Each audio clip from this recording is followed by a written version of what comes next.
Hello cruisers, today we're going to be working on the PHH or Pesky Heater Hose.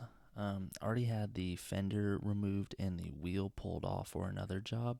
I do not recommend trying to do this without removing at least the wheel, but the fender definitely makes it easier. So we're going to go ahead and move in here. I took off the bolts holding this brake line just so that we got a little more wiggle room here. Space is very precious. On these 80 series when you're working on this. Also remove the bracket holding those lines there. Let's see if we can move in here and get a good look at this. Alright, you can see this blue silicone. This is the new hose that I've already put on. The first hose, actually. Just to show you like where that's going to go.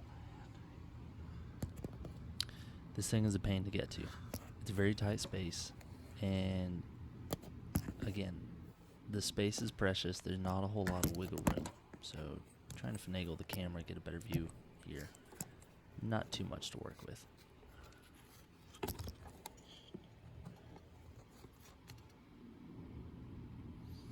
But as you can see here, I've already got one end of the heater hose attached to the heater pipe. The other end is not yet attached to the block.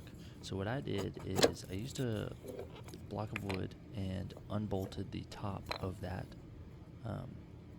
heater pipe so that I could get a little bit more room to play with, and then use the block to kind of push it forward towards the front of the engine bay, which brings the bottom of that heater pipe a little bit closer to where we need it to be to slide that hose onto the nipple that comes off of the block.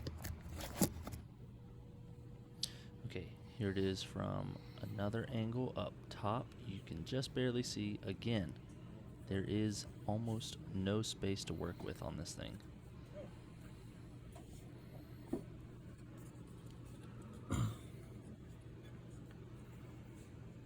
There's that bolt that I undid that I mentioned. There's a second bolt further down, which is almost impossible to reach. So we left that bolted on. I did loosen up this bracket to also give myself more room to move that pipe around. Alright, gonna get in here, mess with this guy.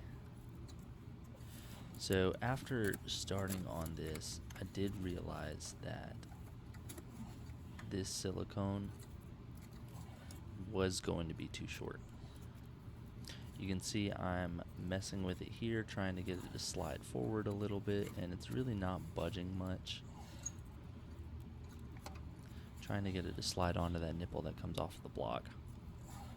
I highly recommend cutting your silicone hose a bit longer than the rubber hose that comes off of this, and by a bit I mean about an inch, just so that you have a bit more room to slide it onto the block and get the pipe into there, because that rubber does shrink and contract for one, but also it's going to make your life so much easier.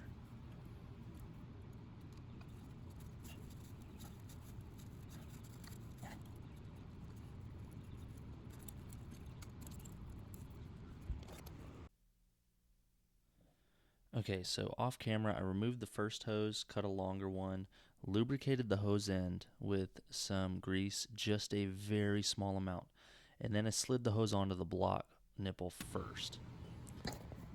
And then I got some help from a friend moving the pipe around, and we slid that hose onto the block, and then it was easier to push the pipe into the hose while it was already attached to the block. So here, the hose clamps that I've got, these are 8mm.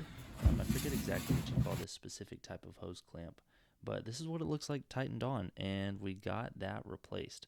Sorry we didn't get it on camera, but that is the process.